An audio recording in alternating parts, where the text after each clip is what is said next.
The mountain didn't welcome her back. It groaned under her footsteps, brittle leaves cracking like bones beneath her boots. The fog swirled low and thick, refusing to lift, swallowing sound and scent alike. Only the iron taste of old blood lingered in the air, faint yet undeniable. Hannah tightened the scarf around her neck, though the cold wasn't what made her shiver. She hadn't been here since she was 13. 17 years gone, and nothing had changed. Same crooked trail twisting up the slope, flanked by trees that never shed all their bark. Same shrines along the path, each one housing a rotting idol, their faces smoothed by wind or scratched away entirely. Someone had lit incense recently. The smoke hung unmoving in the fog, as if unsure which way to rise. Ahead, the village emerged like a bruise in the mist. A dozen houses, maybe less now, all built from black wood and rusted tile, all sagging beneath years of silence. No dogs barked, no children laughed, no doors opened. But Hannah felt eyes watching from slits in walls, behind papered windows, from the hollow mouths of doorways that never fully shut. She walked slower, out of habit. Here you moved gently. Here the ground remembered where people fell. At the center of the village, the Namguk house stood, perched at the highest point like a mausoleum, the home of her family for 6 generations, the place she had run from, the place her mother had never left. The gate was still there, still chained, though the wood was more wrought than frame. A figure waited beside it. "Didn't think you'd come," the woman said. Her voice was thin, brittle like rice paper. Her name was Aunt Yura, but no one called her that anymore, just the midwife, even though she hadn't delivered a child in over a decade. Hannah said nothing. "She's already cold," the midwife continued. "Body's in the main room. We covered the mirrors. No birds came, though. That's not a good sign." Still, Hannah said nothing. Words felt wrong here, like speaking might break whatever thread still kept this place from sinking into the mountain. "Come inside. The house remembers you." That made her pause, but she stepped through the gate anyway. The moment she crossed the threshold, something shifted, not in the air, but in her, as if a string buried deep inside her chest had just been tugged. The front door creaked open on its own. Of course it did. Inside, the house was exactly as she remembered. Cold, damp.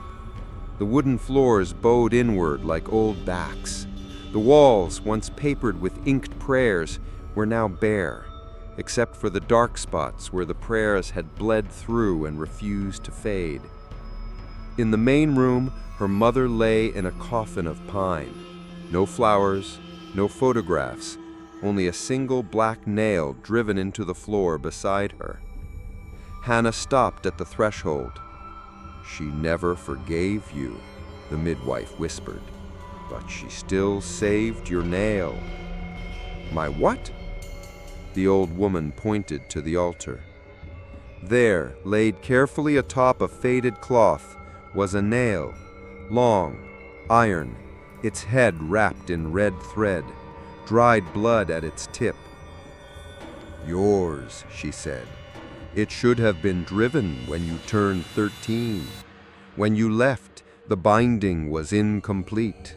The house has been unbalanced since." Hannah stared at it.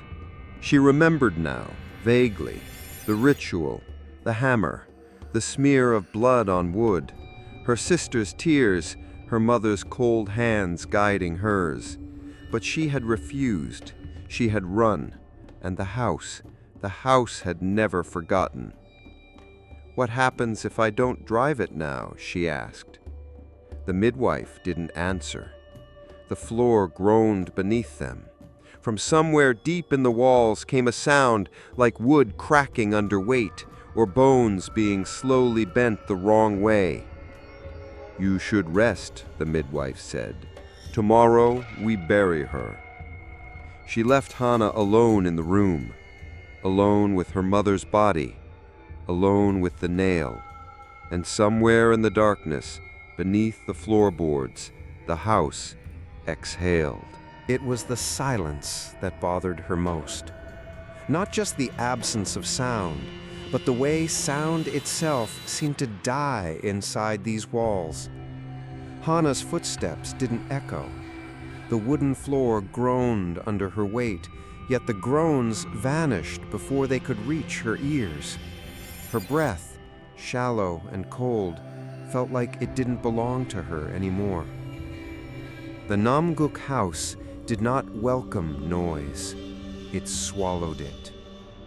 She wandered through the hallway slowly, fingers brushing the wooden walls that once held family portraits and prayer scrolls. Everything had been stripped away. Only small squares of pale wood remained, lighter patches where memory used to hang. She passed the old dining room. The table was still there, low to the floor, with the same 6 floor cushions, one for each family member. Hers was still pink, still frayed on the corner where she used to pick at it during long, silent meals. One cushion was missing its top layer, revealing rotted straw inside. Her sister's seat. She moved on, past the paper screen doors that no longer slid straight, past the alcove where her father once hung his jacket. He had died in this house. So had her sister. So had 3 of her mother's miscarriages. And now her mother too. No one ever left this house alive, except her. And that had never been forgiven. She opened the sliding door to her old bedroom. It was smaller than she remembered, or maybe it had always been this small. A thin futon lay against the far wall. Dust covered everything. Her old wooden toys still sat in the corner, their faces cracked. The carved dog was missing a leg. The rice paper doll had mold where its eyes used to be. But it was the nail that caught her attention. In the center of the room, embedded deep into the wooden floor, was a single black nail. Not hers. She stepped closer. The air felt colder near it, like it radiated some sort of wound. There was dried blood around the base of it, old blood, but the wood beneath it looked fresh, too fresh, as if someone had just driven it in. She crouched, examining the characters etched faintly into the head. The name was still there, though the rust made it hard to read. Jion, her sister. The last time she had seen Jion, the girl had begged her not to run away, had clung to her sleeve with desperate fingers. "She'll make you do it. She'll make you give blood to the house. Don't let her," Jion had whispered that night. Hannah had run anyway, and Jion had stayed. And now her name was in the floor, hammered down and sealed in rust and blood. A wave of nausea swept over her. She stood up too quickly. The air felt thick, wrong. Behind her, the futon creaked. She turned. No one. But she swore, for just a moment, it had looked like someone had been sitting there, just a shape in the shadows, small, familiar. She backed out of the room and slid the door shut, and the house creaked again. Not the usual groan of old beams, not the casual shifting of foundation. It was rhythmic, intentional, like breathing. That night, Hannah lay awake on a thin blanket in the main room beside her mother's coffin. The nail meant for her still sat on the altar, unused, wrapped in red thread. Its iron glinted faintly in the moonlight, and though she knew it was impossible, it looked longer now, almost unhungry. She turned her back to it and closed her eyes, but she couldn't sleep, not with the walls whispering, not with the nails remembering, not with the floor beneath her humming faintly, like something alive, waiting just beneath the wood. She awoke to a sound she couldn't place, not footsteps, not wind, something softer, thinner, a whisper. Hannah sat up slowly, the cold from the wooden floor biting into her back through the thin blanket. The room was dim, lit only by the gray light of early morning slipping through the rice paper windows. Her mother's coffin remained in place, unmoved. But the whispering hadn't stopped. It came from the walls, from the beams, from inside the very bones of the house. At first, it was only breath. Then it turned into words. She couldn't understand them at first, like a chant echoing in reverse, but the more she listened, the clearer it became. Not loud, not clear, but deliberate. And it was speaking her name. Hannah. She stood, every muscle stiff, her breath caught halfway in her throat. Hannah. It came again, closer, wet and quiet, like someone murmuring through clenched teeth. Her eyes guarded toward the altar. The nail was gone. The nail meant for her, missing. The thread that wrapped it had unraveled across the altar like a trail. Something moved behind the far wall, a slow, dragging scrape, as if iron was being pulled across wood. She stumbled back, her heel hitting the low wooden table. The sound made the whispering halt abruptly. Silence again.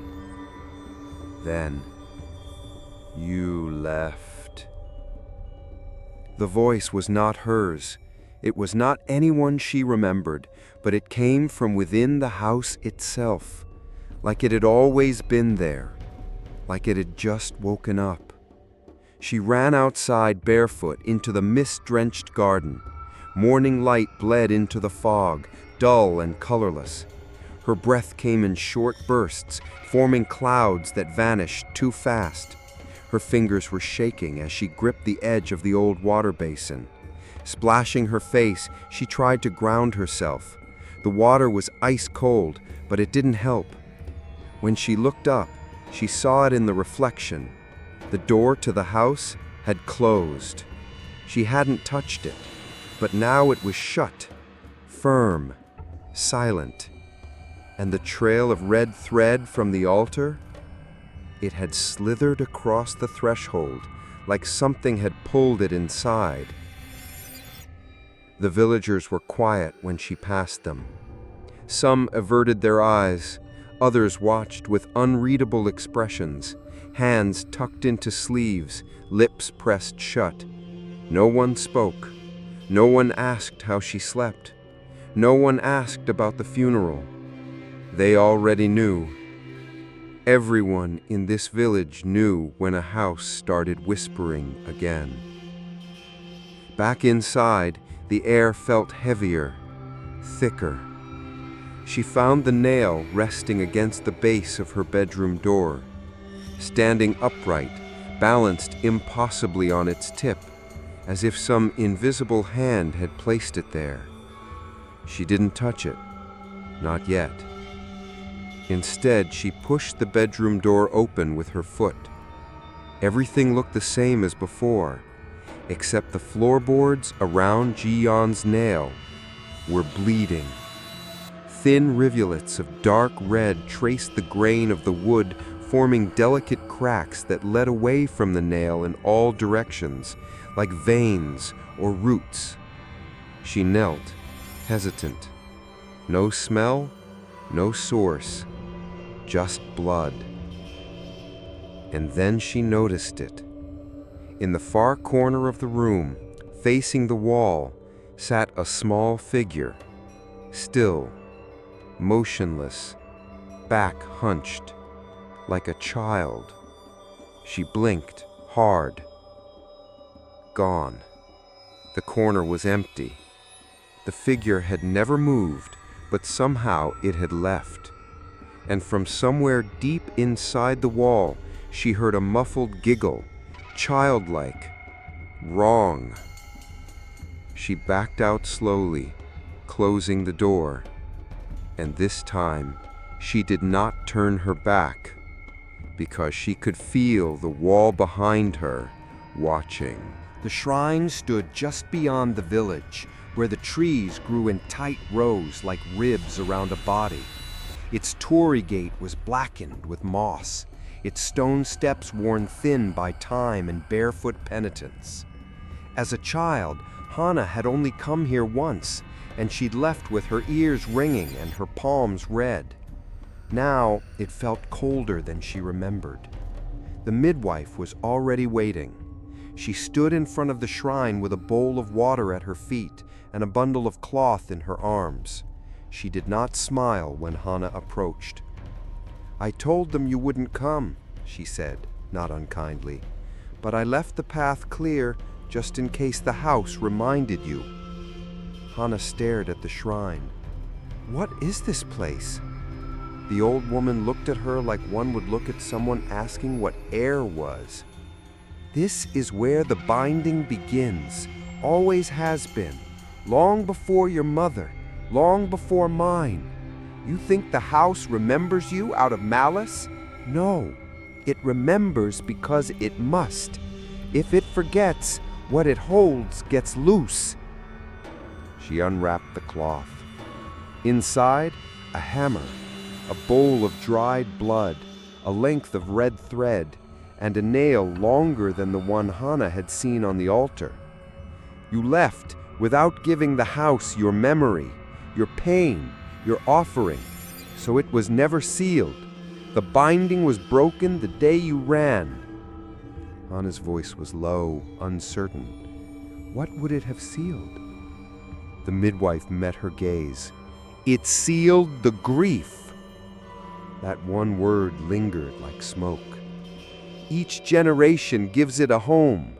We hammer it down, into wood, into stone, into blood, so it doesn't leak out into the world, so we don't pass it on to those we love. Do you understand?" Hannah didn't answer. "Pain," she said, "is contagious. If it's not locked down, it spreads from mother to daughter, from daughter to child, and eventually it eats the house." She took the bowl and dipped her fingers into the dried blood. "This was your mother's, and some of her mother's, mixed together, always passed down. Now it's yours." Hannah shook her head. "I didn't come here for a ritual." "You came here to bury her."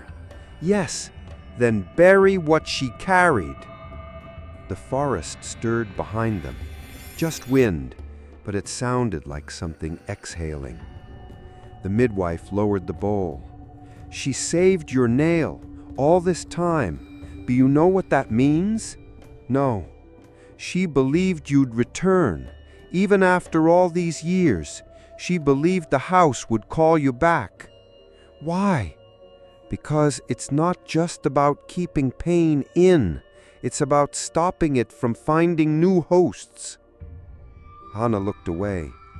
She remembered the bruises, the yelling, the nights her mother drank herself into silence, the locked doors, the cold meals, the rooms she was never allowed to enter. And still, her mother had saved her nail. "I won't do it," Hannah whispered. "Not like this, not for her." "You do it for everyone else," the midwife snapped, voice suddenly hard. She turned to the shrine and began to rewrap the tools.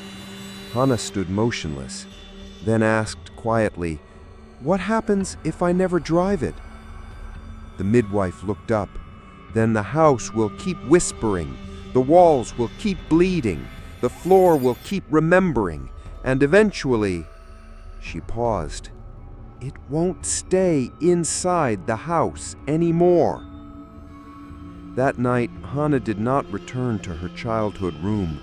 She slept, or tried to, on the floor near the hearth, beneath a thinning blanket. The nail had returned to the altar again. The thread was tighter this time, and when she reached out to touch it, it was warm. Somewhere above her, the roof creaked, but not like wood, like laughter. Hannah didn't remember falling asleep, but she awoke in darkness. Not the kind of darkness that comes from nightfall, but a thicker one, complete and intentional, as if light itself had been pulled out of the room. Her eyes opened to nothing. Then, slowly, a shape.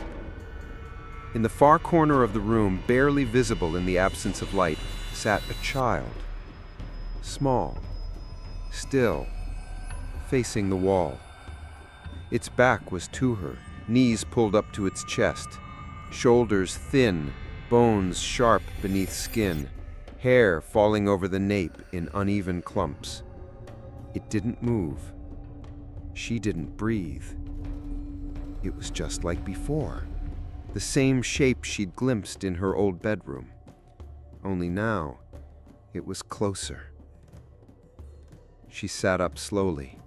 The futon didn't creak. The child didn't flinch. But the room had changed. The walls were breathing in and out, a subtle swelling and shrinking like lungs stitched into the house's frame. The air smelled metallic, wet, like blood clinging to old wood. She whispered, "Who are you?" No response. "Jiyan?" Still nothing. She stood, heart hammering, and stepped toward it. One foot, then another, until she was only a few feet away. She could hear the child now, breathing, shallow, shaky, like someone trying not to cry. She knelt, slowly reached out. Her fingers hovered above its shoulder, and just as she touched it, it turned its head, not fully, just enough to reveal a sliver of cheek and a mouth sewn shut with red thread. Hannah screamed. The child vanished. So did the darkness. She was alone again. Except, there, in the exact corner where the child had sat, the wood was soaked with blood. Fresh, still dripping. A trail of it slithered across the floor, curling toward the altar, wrapping itself around the nail meant for her. The red thread that had once bound the nail was gone, and the nail now pulsed, slowly, like a heartbeat. She ran outside, barefoot again, breath fogging in the freezing air. The sky was a dull bruise above the trees. No birds, no sound, only the hush of snow that hadn't fallen. Aunt Yura stood by the shrine. She didn't seem surprised. "You saw it," the midwife said quietly. Hannah didn't answer. She was shaking too hard. Some memories are too heavy to carry, so the house holds them. Nails keep them sealed. But when one is missing, she looked toward the house. The memory comes looking for its place. "That wasn't a memory. That was something else." All pain becomes something else if you leave it untended long enough. Hannah swallowed hard. Her voice cracked. "What was that child?" "That was yours." "What?" "Your grief, your rage, your silence, all the pain you never gave the house. It festered. It became something. It grew teeth." Hannah backed away. "No." "Do you remember what happened before you left?" "I left, that's all." "No," the midwife said. "Something happened, and you buried it so deep you forgot. But the house didn't." The wind howled suddenly through the trees. The altar inside the house shattered. The nail was gone again, and this time she could hear tiny footsteps running across the roof above her head. Not animal, child. The next morning, the coffin had moved 2 feet from where it was left, and her mother's eyes were open. Her mother's eyes were still open, glass-like, clouded, but open.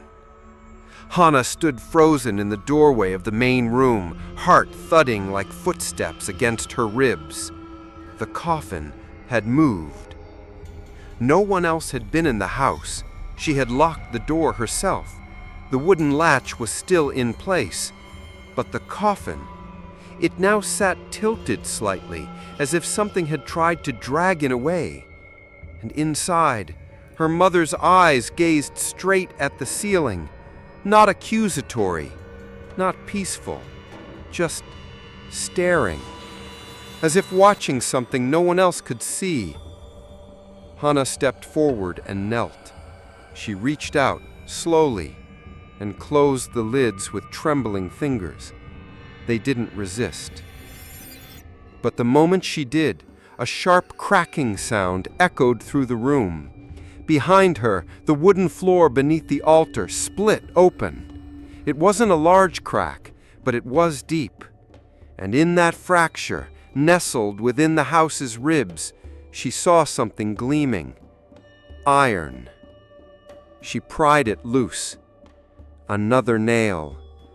This one was darker, longer, its tip stained with a thicker crust of blood, so dark it was almost black.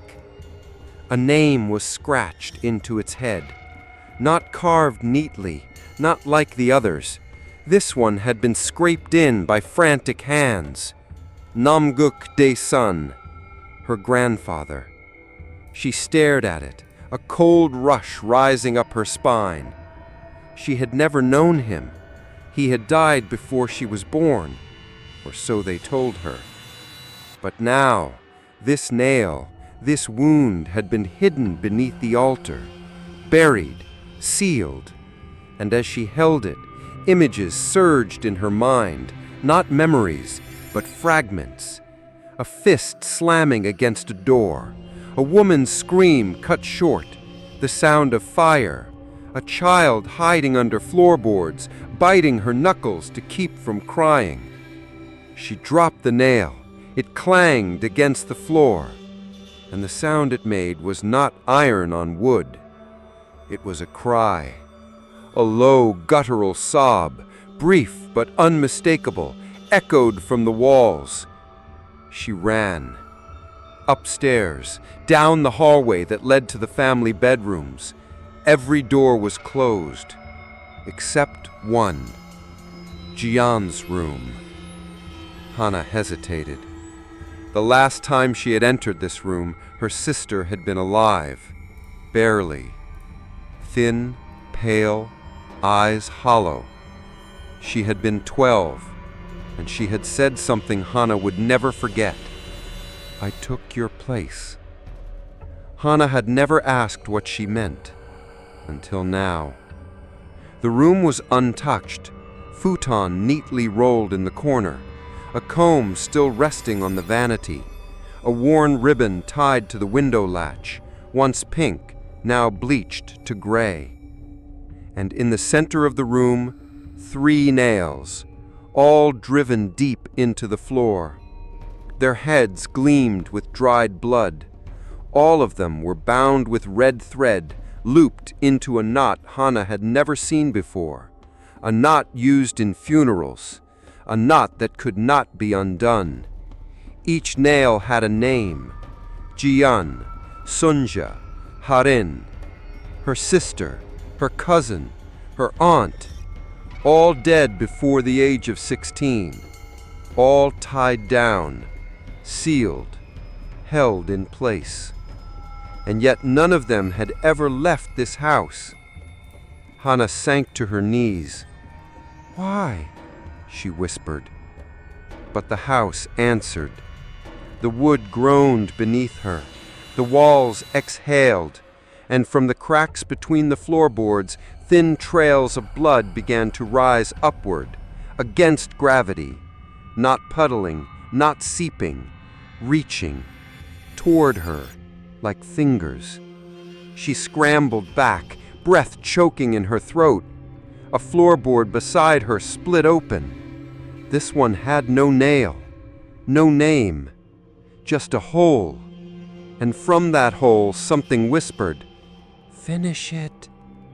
She ran from the room, heart pounding, but the names followed her. Jian, Sunja, Harin. One by one, she had been protected by the silence of their suffering. And now that silence was breaking open, one nail at a time. She didn't sleep that night, not even with the lights on, not even with her back to the wall, because the wall was breathing. She could hear it, soft and steady, like lungs hidden behind plaster and wood. The boards expanded and shrank, creaked and sighed, as if the entire house was dreaming or remembering. Every so often, it would shift just slightly, subtle enough to question, but heavy enough to feel, the way a presence might move when it's almost ready to be seen. And the worst part? It wasn't trying to hide. It was waiting. Morning came like a foggy photograph, gray, blurry, disinterested in clarity. Hana wandered through the house, arms folded tight across her chest, stepping over every floorboard like it might open beneath her. When she reached the narrow hallway that led to the back of the house, the part once reserved for elders and ancestral offerings, she saw it. The wall was bleeding, not gushing, not dramatic, but from the seams between each wooden slat, thin red lines had begun to form, weeping downward, as if the house itself was crying. She stepped closer. The blood trailed along the grooves, moving like ink drawn by a brush, curling into strange shapes, symbols, not words, names, old ones she didn't know.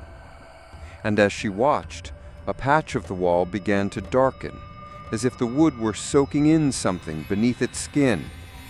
Then, slowly, a face began to form, pressed outward, as if someone were behind the wall pushing their head into the wood, not to break through, but to be seen. The wood bulged, groaned, shifted. A forehead, a nose, a mouth stitched shut with thread that wasn't there. Hana stumbled back, and the wall spoke, not with a voice, with a pulse. Each heartbeat of the house made the features throb, and with each pulse came a word, not spoken aloud, but felt. Witness. She turned to run, but the hallway behind her had changed. It was longer now, narrower, the exit farther away than it should have been. She broke into a sprint, bare feet slapping against the groaning floor until she burst back into the main room, gasping. The nail meant for her was gone again, but in its place sat something new. A small bundle of cloth, bound in red string. She approached cautiously and knelt, unwrapping it slowly, layer by layer. Inside was a single item, a child's tooth, still stained at the root. And below it, etched into the altar wood beneath the bundle, was a name. Not Jian, not her own. A name she didn't recognize, but it carried the same surname, Namguk Unha. She didn't know an Unha. There was no record, no photo, no grave, only a tooth, and the altar wood that trembled faintly as she touched it. She took the bundle and went to the midwife. The old woman was waiting. She always seemed to be waiting. "Who is Unha?" she demanded. The midwife looked at the tooth, her face folding like rice paper under rain. She was one of the forgotten. I don't understand. There were always children, the old woman said softly. Some were born into grief, others were made from it, but not every child made it to a nail. Why? Because some were never meant to stay. Hannah swallowed hard. You mean she died before the ritual? I mean, the midwife said, she was never recorded, never mourned, never even named until the house made her speak. Hannah gripped the cloth tighter. You mean she was hidden? Yes, the woman said, and now the house is asking, how many more? That night, the whispers returned louder and clearer. They no longer spoke her name. They spoke names she had never heard. And every time she listened, really listened, a new nail appeared. Some in her bedroom, some in the stairwell, one on her pillow, all of them etched with names the family had buried in silence. And she finally understood. The nails were not just bindings, they were confessions, and the house had been collecting them. The floorboards in the ancestral hallway had always been uneven. As a child, Hannah remembered walking that corridor on tiptoe, careful not to step where the wood groaned loudest. She thought it was just old construction, but now she understood. The groaning wasn't from age, it was from weight. Something beneath, something trying to shift. She waited until nightfall. The villagers no longer visited. Even the midwife had retreated to silence. Everyone knew. Everyone had always known. The Namguk house was remembering, and soon it would reveal. Hannah lit a single oil lantern and returned to the hallway where the bleeding wall had shown its face. She carried the small tooth wrapped in cloth. Something about it still pulsed faintly in her palm, like it didn't want to be near this part of the house. She ignored it. She pressed her hand along the base of the wall, knocking lightly with her knuckles. Hollow. She found the seam in the floor quickly. It was subtle, just a narrow groove shaped like a square, a hidden hatch. She wedged her fingers into it, pulled. The panel lifted with a groan that echoed like a scream trapped too long in a throat. Beneath the floor, darkness, and the ladder, made not of metal or bamboo, but bones, tied with sinew. She didn't ask whose. She didn't want to know. The air down there was thick, warm, alive. She descended slowly, the lantern barely pushing back the black. And then she reached the bottom. The room was small, circular, dirt walls, no windows, only one thing carved into the stone, a spiral, etched over and over in the earth, filling every surface, floor, wall, even the ceiling. Some spirals were drawn with fingers, others scratched in violently with nails or stone. At the center of the spiral, a pit, and surrounding the pit, nails, dozens, hundreds, driven deep into the packed earth like a fence, each one with a name scratched into the head. Some names she recognized, many she didn't, but they all bore the Namguk surname. And at the center of the pit lay something wrapped in blood-stained cloth, a shape, small, child-sized. Hannah stepped closer. The air grew colder the nearer she came. She knelt, reaching out. The cloth pulsed. Once, then again. Her hands trembled. As she unwrapped the first layer, something inside whispered, not aloud, but into her bones. "Don't." She stopped, then ripped the rest away. Inside was a mirror, shattered into 3 perfect shards, and in each piece was her face, but not the face she wore now, not the woman, the child, the terrified 13-year-old version of herself, mouth sewn shut with red thread. Each shard reflected a different emotion: grief, terror, rage. And beneath them, pressed into the earth like a fossil, was her own nail, already stained with blood, already driven, already waiting. "No," she whispered, "but I never—" And then she remembered. Not fully, not clearly, but enough to see a memory she had buried. Her mother's voice, the hammer, her own hand shaking, blood on her palm, the feeling of something crawling into her mind and curling up like a parasite. The whisper, "We'll keep it for you, just forget." She had done it. She had given her pain to the house, but the pain didn't stay sealed, because someone had unbound it. Someone had pulled her nail free, and now that wound was open again. She dropped the mirror shards and scrambled up the bone ladder, lungs burning. When she reached the floor above, she found the hallway different, longer, darker.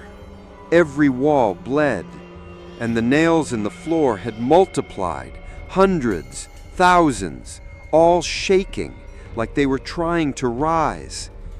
And one was floating above the altar now, rotating slowly in the air as if waiting to be driven again. But this time, not into the house, into her. The floating nail followed her, not fast, not sudden, but with eerie calm, as if it knew there was no need to rush. Hannah backed away from the altar slowly, her feet brushing across the floorboards that now pulsed like veins. The house had stopped breathing. It had stopped creaking. It had stopped whispering. It was waiting. She turned and ran, through the main hall, past the weeping walls, past the mirror that had begun to crack on its own. The wind outside screamed, though no windows were open. She needed answers. She needed truth. And there was only one person left in the village who would give it to her. The midwife stood in the graveyard, her back to the trees, eyes already watching Hannah as she approached. "You remembered," she said softly. "I saw my name on a nail. I saw my face in the mirror. I saw a spiral of blood and teeth and grief." The midwife said nothing.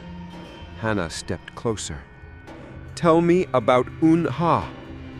The woman flinched just slightly. "Unha wasn't yours to know. I found her tooth." "And the house let you keep it?" "No, it showed me where to look." A long silence passed. Then the midwife whispered, "You weren't born alone." Hannah froze. "What?" "You were one of 2, twins, but only one lived." "No, that's not true. I was an only child until Jiyeon." "You were never an only anything," the midwife snapped. "Your mother gave birth to 2 girls, but she couldn't bear the shame or the fear." "Fear of what?" "That the house would take both." The midwife turned toward the gravestones.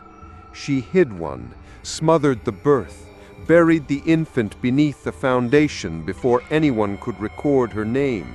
No ceremony, no nail, no grief. Hannah's voice trembled. Why? Because pain grows, and she was already drowning. Tears welled in Hannah's eyes.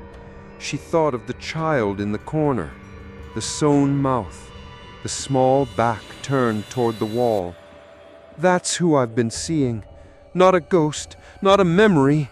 Her. The midwife nodded slowly. She was born with your face, your hands, your silence. But without a name, she couldn't be mourned, and without mourning, she couldn't leave. So the house kept her? No, the midwife said. The house became her. Hannah returned to the Namguk house just after dusk. The sky bled orange into ash, and the mist had returned, thicker, hungrier. Inside the house had changed again. The nails now floated in mid-air, circling slowly above the altar like vultures. The bleeding walls had begun to peel, strips of wood curling like skin from old wounds, and on the far wall, etched in deep gouges, was a new spiral, bigger than the others, and at its center, written in blood, "She remembers now." Hannah walked forward. She no longer flinched. She no longer ran. She stood beneath the floating nails, beneath the ceiling that had begun to bow inward like a rib cage collapsing, and she spoke. "I know who you are." A silence followed. Then laughter, high-pitched, childlike, mocking. The air turned ice cold, and from the shadow of the far room, the child emerged. Still small, still barefoot, still stitched, but this time she met Hannah's eyes. They were identical. Same shape, same darkness, same sorrow.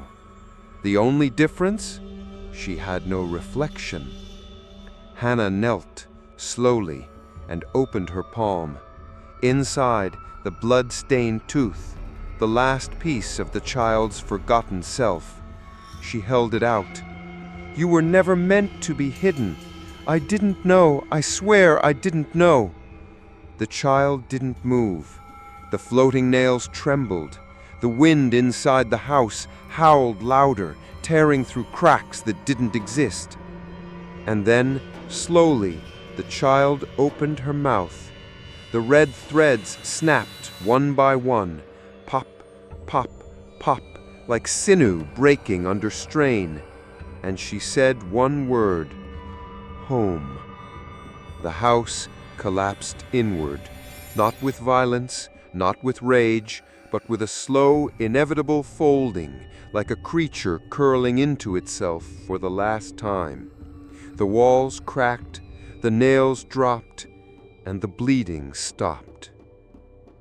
Hannah awoke at dawn, covered in dust. The house was still standing, but hollow, silent. The altar was gone, the spiral wiped clean, and the child? No longer in the corner, no longer behind the wall, but as Hannah stepped outside and looked up at the roof, she saw a small figure sitting at the edge, swinging her legs, smiling, watching, waiting for the nail. The next morning, the village was empty. Doors remained closed, windows shuttered. Even the shrine path had been blocked with ash and salt, an old symbol meaning, "This burden is yours now." Hannah stood in the courtyard of the Namguk house, the mountain mist curling around her ankles like something sentient. She was no longer cold. Fear had stopped being useful. She stepped back inside. The walls had stilled. The nails had all fallen. Each now lay in a perfect spiral around the altar, silent, rusted, resigned, as if the house itself had given up. Except for one. Her nail. It stood upright again on the wooden floor, impossibly balanced on its point. No wind, no string, but it stood, waiting. She stared at it for a long time. She had remembered everything now. The ritual, the refusal, the twin who had never been grieved, the mother who had tried to contain it all by burying what could not be buried. And the house, never evil, had only ever been doing what it was built to do: hold pain. But there were limits, even to wood, even to silence, even to walls. She prepared the room, swept the floor, lit the old oil lamp, unwrapped the ritual cloth. Inside, the hammer, the red thread, a bowl of water, dyed faintly pink from the dried blood she had mixed into it. The tooth, Unhas, sat beside it. She stared at her own nail, not metaphorical, not symbolic, an actual nail, meant for her blood, her grief, her memory. She took it in her hand, and for the first time it felt light, as if the weight had shifted from the iron to her heart. She placed the tip against the center beam of the house, then dipped her thumb into the bowl of blood water. She spoke the old words, the ones passed down from mouths too tired to scream. What I carry, I give. What I give, I seal. What I seal, I leave behind. The nail trembled. She raised the hammer and drove it down. Once, the wood groaned. Twice, the air in the house changed, thicker, almost grateful. A third time, and the nail sank in, blood gliding down its shaft like a line drawn through generations. Hannah dropped the hammer and wept, not because it hurt, but because, for the first time, it didn't. That night, the house was silent, not heavy, not haunted, just quiet, as it should have always been. The child no longer sat on the roof, the shadows no longer moved on their own, and in the hallway where Gion's nail once bled, flowers had begun to bloom through the cracks, tiny, white, persistent, like memory, choosing to grow. At dawn, Hannah packed her bag. She didn't need to burn the house, or bury it, or tell anyone what had happened. The house wasn't a monster, it was a container, and now it was full. Before she left, she placed the tooth on the altar, wrapped in new cloth, beside her own name, carved gently into the beam. Not with a knife, with her fingernail. Just a small mark, enough. She bowed to the house one final time, then stepped into the mist, and behind her, for the first time in its long haunted life, the Namguk house exhaled. The Namguk house slept, and Hannah left. But peace does not always follow a ritual. Sometimes it waits. Sometimes it festers. Sometimes it finds a way to crawl after you. It had been 3 days since she returned to the city. 3 days of stillness, concrete, and silence that didn't breathe. Her apartment was small, clean, forgettable. White walls, laminated floors, no history. She had thought that would be a comfort. It wasn't. Every night since she left the mountain, she heard footsteps. Soft, barefoot, like a child walking in slow circles around her bed. She checked every time. Nothing. No shadow. No figure.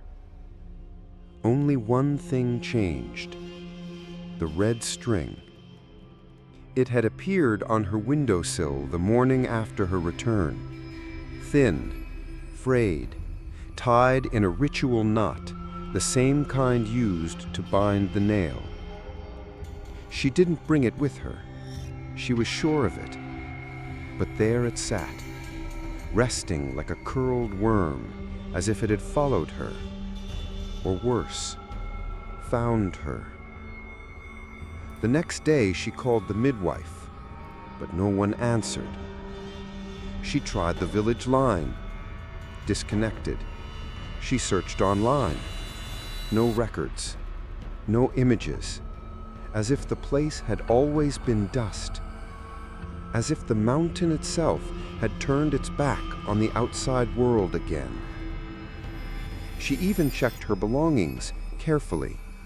Everything she'd brought from the Namguk house, her mother's journal, the ritual hammer, and the tooth. She had left it behind. She was sure of it. She had placed it on the altar, wrapped in fresh cloth, beside the nail she'd sealed. But here it was, sitting on her kitchen table, unwrapped, gleaming slightly as if wet. A single line of red thread lay coiled next to it. Her hands trembled. She tried to pick it up, but the moment she touched it, a sharp, pulsing ache struck behind her eyes, like something trying to press a memory into her skull. She dropped it. The pain stopped.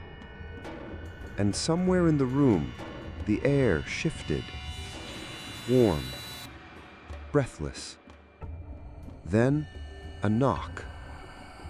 Not on the door, from inside the wall. 3 slow taps, measured, patient, like the sound of a hammer meeting wood. She backed away. Her apartment was small. There were no crawl spaces, no hidden rooms. But still, she heard it. Tap, tap, tap. She pressed her ear to the wall. And this time, the voice didn't whisper. It spoke. 1 nail remains. Hana did not sleep that night. She couldn't. Every time she closed her eyes, she saw the red thread uncoiling across her floor like a vein, wrapping around her wrists, pulling. She'd cleaned the table, locked her door, shoved the tooth into a drawer and slammed it shut. But the knocking didn't stop. Neither did the feeling. Like the walls of her apartment were watching her from the inside, like something long buried was pressing outward, like the house hadn't just followed her, it had climbed inside her. She returned to her bathroom around 3 a.m., not for sleep, but to breathe, to see her own reflection, to remind herself that she was real. The mirror was fogged. She hadn't even turned on the water. She wiped it clean with her palm, and for a moment, just a moment, her reflection did not move with her. It blinked first, then it smiled, but Hana had not. She stepped back in terror. The lights flickered.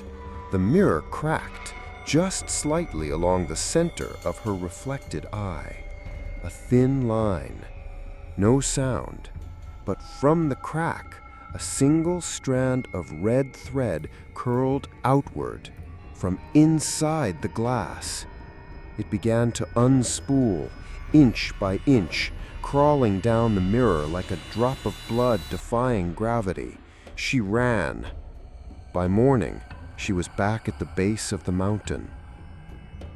The path to the village was gone, swallowed by mist. The shrine gate had collapsed. She called out. No answer, not even wind.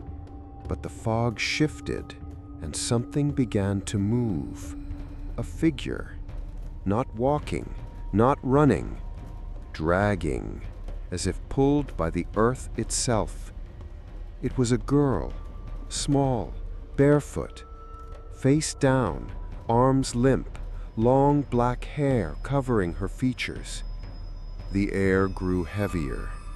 Hana's ears rang. She stepped back, but the child stopped, lifted her head, and stared. It was her, Unha, but different.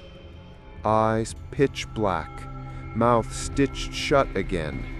A nail pierced through her chest, upright like a gravestone. And as Hana looked closer, she realized the nail wasn't steel anymore. It was bone, carved, ancient, and vibrating slightly. The child pointed behind her, toward the trees, toward a trail that had never been there before. And Hana knew the ritual had been rejected, not by her, by the house, or worse, by the thing the house had been trying to contain. She followed the child into the woods. No words, no sounds, only the distant echo of a hammer striking wood over and over. And in her pocket, the tooth she had locked away began to hum. The trees closed around her like ribs, tall, quiet, unmoving. No birds, no wind, only the soft, uneven footsteps of the child ahead. Unha, or the thing that wore her face. She moved like a marionette, arms limp, feet dragging, never turning back. The nail in her chest gleamed faintly with each step, pulsing like a heartbeat made of bone. Hana followed, not because she wanted to, because she had no other choice. Each step into the forest was a step into memory, not hers, but something deeper, ancestral.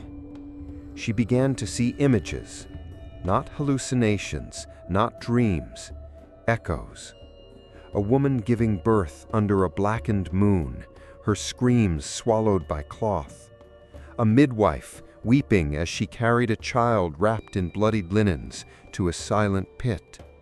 A man holding a hammer with trembling hands, his face familiar, whispering apologies into the soil as he drove a nail into wood. And each time the hammer fell, she felt it in her chest, like something inside her had been nailed there too. They reached the clearing. Hana froze. In the center stood an enormous tree, gnarled and blackened, its bark the color of dried blood. The roots curled above the earth like claws. Dozens, maybe hundreds of nails had been driven into its trunk, some rusted, some broken, some still bleeding. And hanging from the branches, bundles, each wrapped in white cloth, tied with red thread, swinging gently, swaying though no wind blew. Unha stood at the base of the tree. She didn't look at Hana. She raised her small stitched hands and pointed to a hole between the roots, a tunnel, crude, dark, breathing. Hana didn't speak. She couldn't. Her mouth had gone dry. Her body moved without asking her mind, and she crawled down, deeper, into the tree's belly. It wasn't dirt inside. It was flesh. The tunnel walls pulsed with warmth, moist, veined. She slid downward for what felt like minutes, then hours, until her hands touched stone. A chamber opened up, circular, a spiral etched into every surface again. But this time, the spiral wasn't drawn. It was carved into the bodies of the dead. Skeletons, dozens of them, pressed into the walls, into the floor, Each skull still bore the mark of a nail driven through the center of the forehead. And at the center of the room, a well. Old, covered, sealed with a massive wooden lid held in place by 7 nails, each one carved from bone, each one humming. And around the well, in blood, the binding was never meant to hold. Hannah stepped forward, and her pocket burned. She pulled out the tooth. It was glowing faintly now, warm. It vibrated in her hand like a tuning fork. And then, one of the bone nails cracked, a single line, hairline thin, but growing. The well creaked, a low groan rose from beneath the lid, and a voice, not child, not human, whispered through the chamber, "You fed it." Hannah dropped the tooth, but it didn't fall.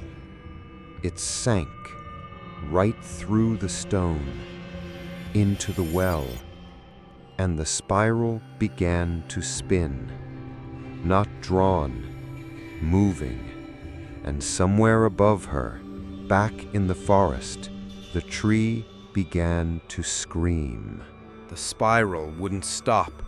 It turned and turned, not on paper, not on wood, but inside the stone itself, like the entire chamber had become a spinning eye, watching, waking. The cracked nail split in half. A second nail shuddered, then a third. Each fracture echoed like a scream that had nowhere else to go.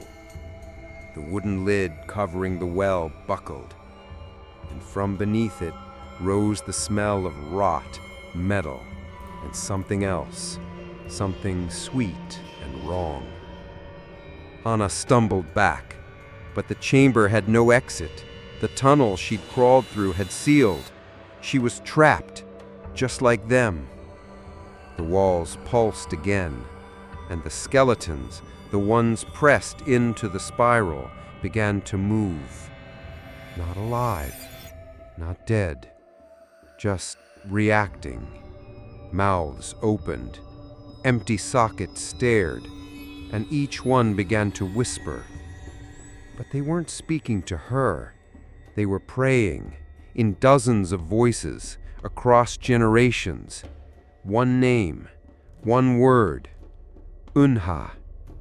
The lid split clean down the center, and the 8th nail, the one Hannah had driven back in the Namgok house, appeared in mid-air above the well, spinning, glowing red-hot, humming.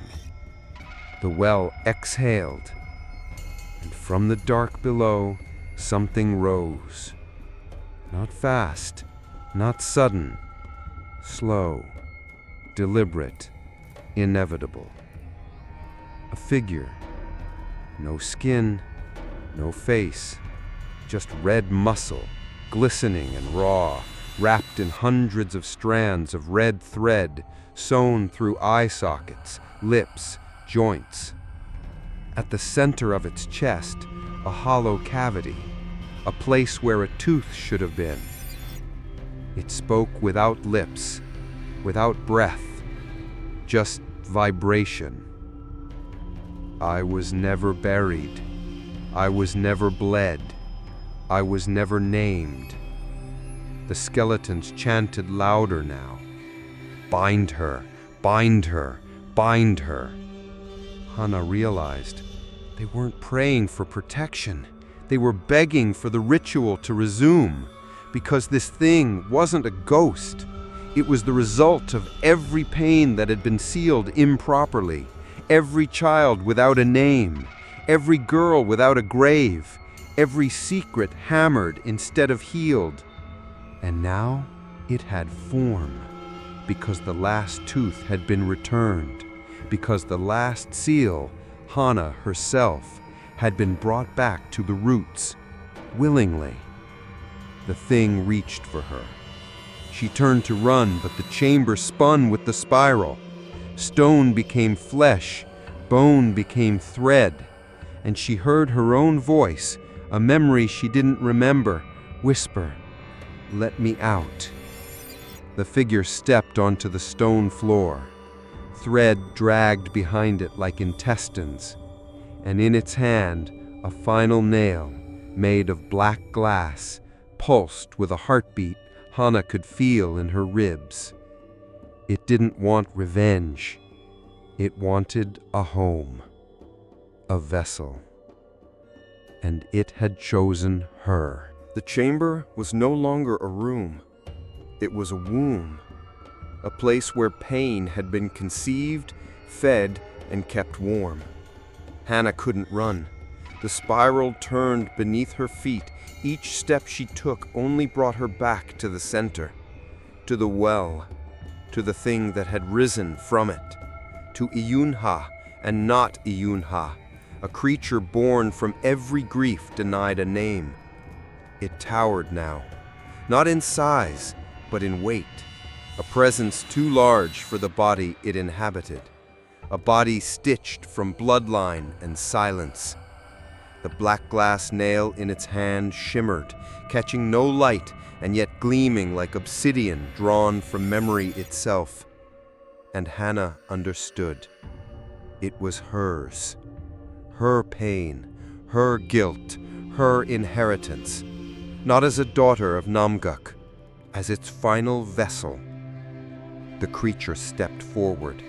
Thread dragged, nails clinked against the stone like teeth falling from a jaw. She didn't scream. Screaming was for someone who didn't know the ending. But Hannah knew now. She had never escaped. Running at 13 had only delayed what the house had always intended. She was not born to live freely. She was born to bind, to be the seal, the coffin, the memory. She whispered, "What do you want?" The voice that answered was not one voice. It was hundreds, overlapping. "We want to rest." The figure opened its stitched mouth, and from it fell a second tooth. Not white, not human, carved with tiny spirals. It hit the ground and shattered into dust. The spiral on the floor stopped spinning. The light in the room died. The thread snapped from its limbs, falling limp one by one. And the thing fell to its knees, crying. Not loudly, just a sound like wind through broken pipes. Hannah stepped forward. She knelt, raised the black glass nail. It was cold, not cursed, not sacred, just ready. She pressed it to her chest, right where her heartbeat stuttered, and she finally understood. The binding was never meant to trap evil. It was meant to house pain, so it wouldn't pass on, so it wouldn't become something worse. And she was the last door. She whispered the words, "What I carry, I give. What I give, I seal. What I seal, I leave behind," and drove the nail in. The scream that followed did not come from her throat. It came from everything, from the bones in the walls, from the roots of the tree, from the threads in the sky. The chamber collapsed inward, spirals folding into silence, names scattering like ash, and Hannah didn't bleed. She glowed, just for a moment, like the memory of someone finally allowed to leave.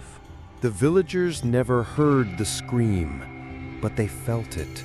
A low rumble beneath their bones, a silence too wide, a pressure behind the eyes, like tears from someone else's grief. And then, nothing. The mountain exhaled. The mist lifted, and for the first time in decades, the Namguk path was clear. When Aunt Yura returned, days later, after the trees stopped whispering, she brought with her salt, thread, and fire.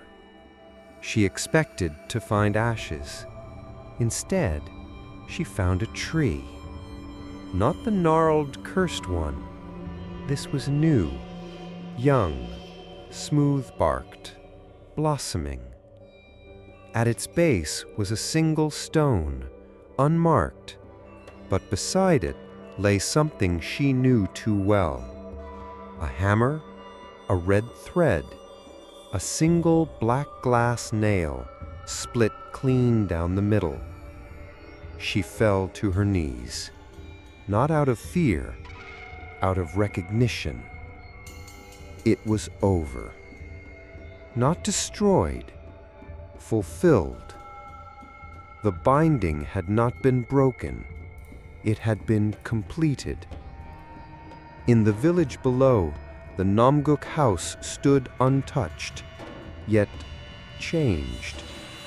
The walls no longer wept. The nails had vanished. The altar had been replaced by a quiet patch of moss. And in the hallway, where names were once carved in blood, a small white flower had bloomed through the floorboards.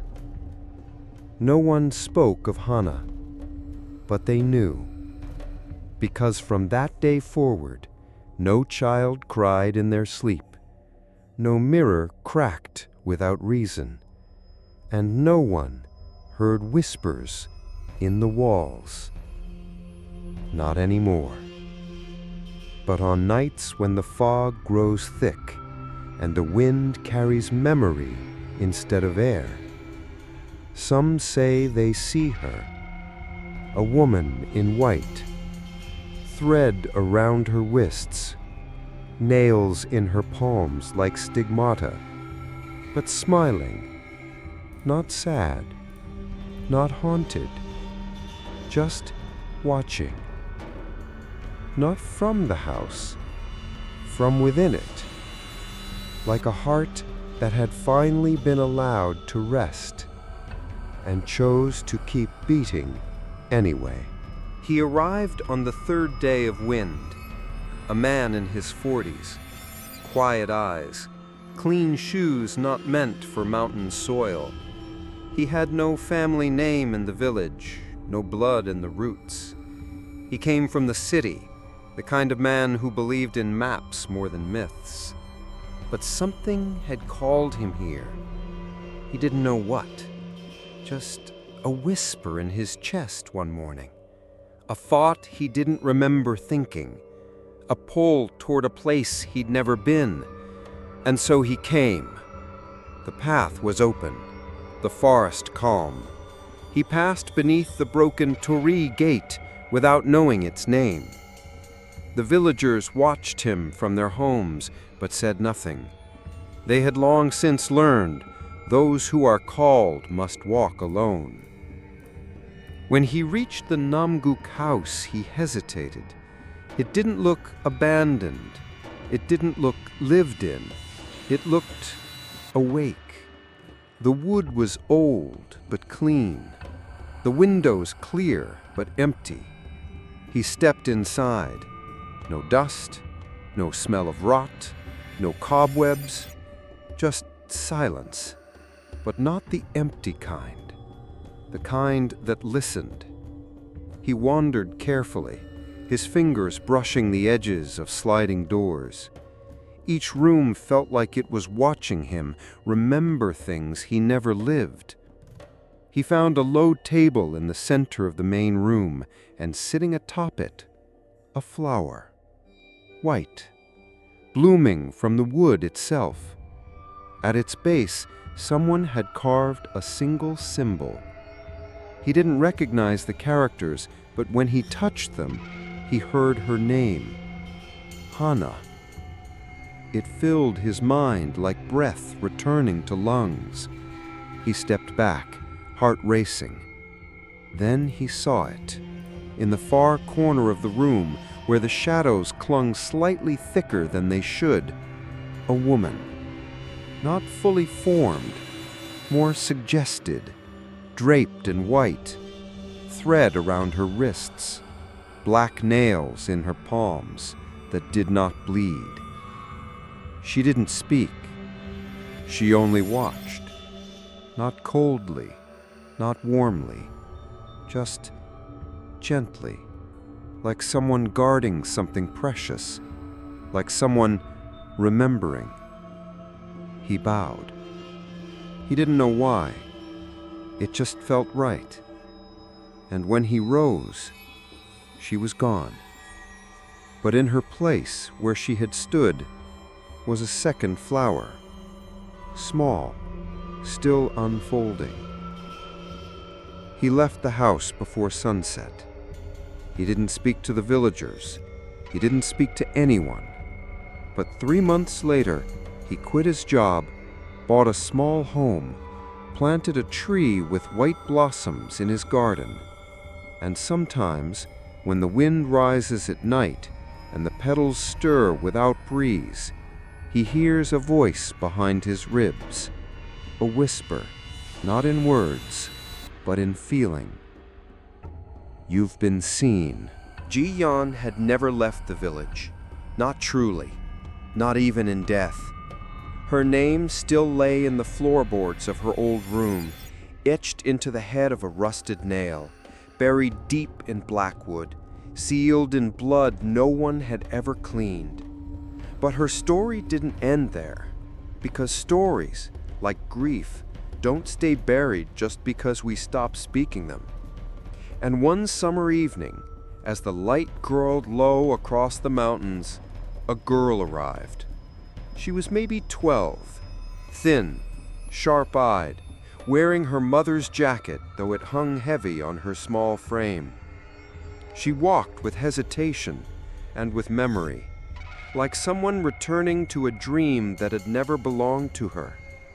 She told no one her name, but the villagers knew, the way you know thunder before it strikes, the way trees bend before the wind. They said nothing. They only watched as the girl walked the old path up to the Namguk house and stopped at the gate. The gate was open. It had never opened for them, but it opened for her. She stepped through slowly, pausing at the door, touching it gently, with reverence, and whispered, "Sister?" No one answered, but inside the shadows stirred, not in fear, in recognition. She passed through the rooms she had never seen, but somehow remembered: the dining hall, the cracked altar, the hallway with the flower growing between boards. Her feet found the rhythm of the old floor, like she'd lived there once, in another name. And when she entered Ji-yeon's old room, her mother's now, she did not cry.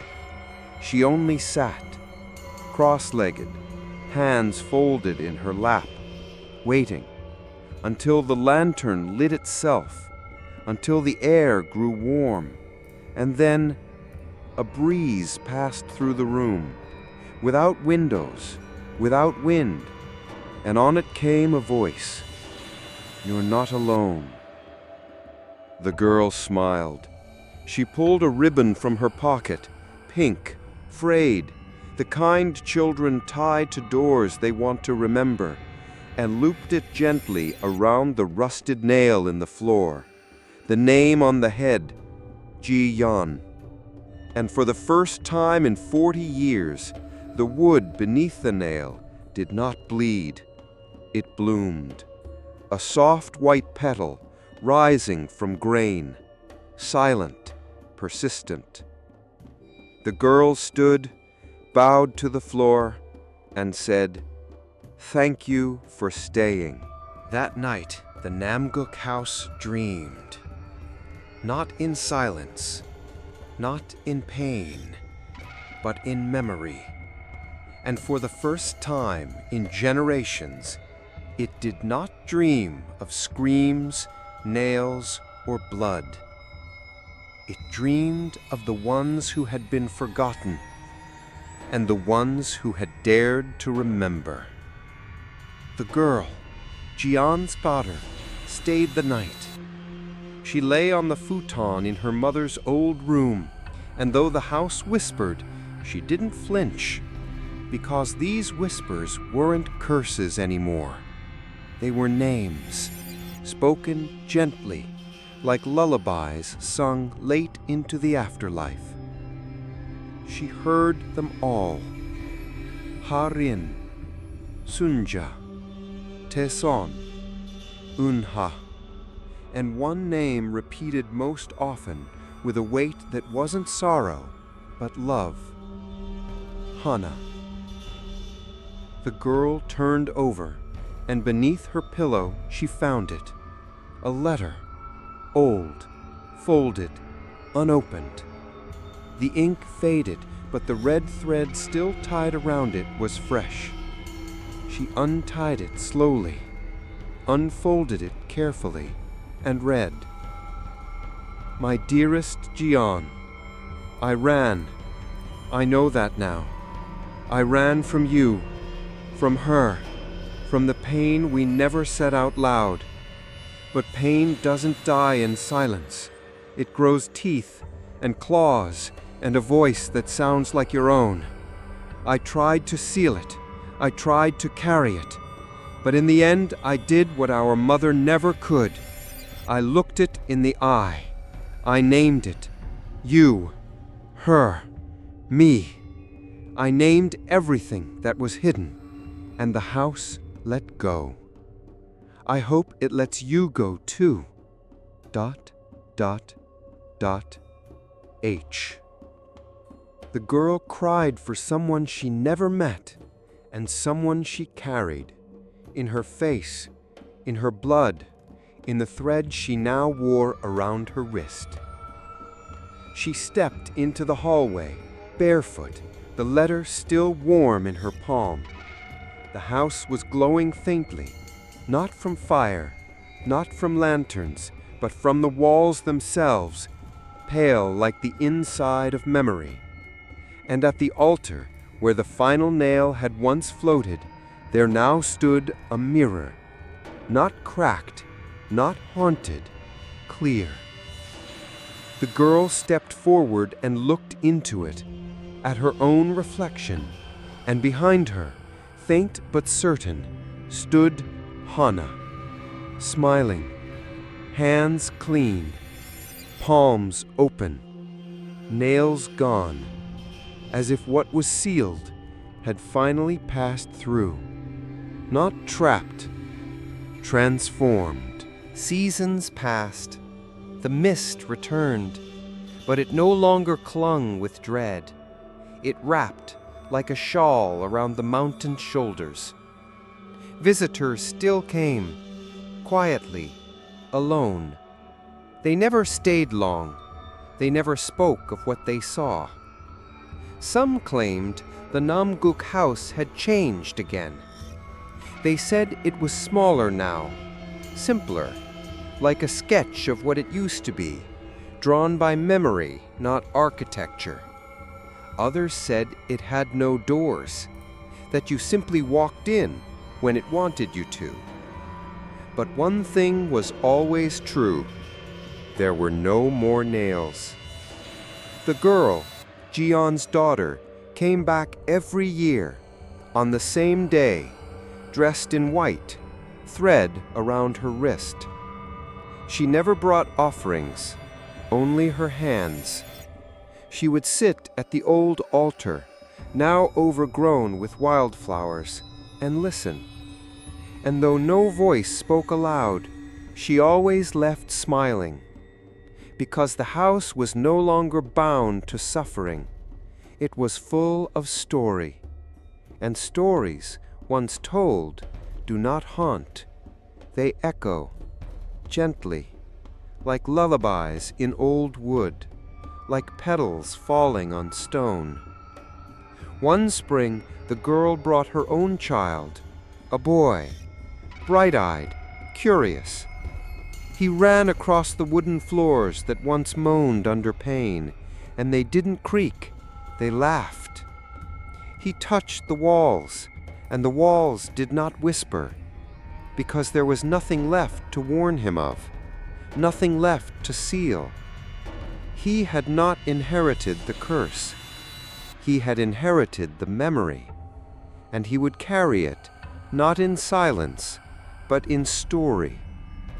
And far beneath the floorboards, deeper than root or stone, in a place where old nails once clung like teeth, a bloom opened, white, persistent, delicate as breath. And the house, no longer watching, no longer waiting, finally slept. Not forgotten, but at peace.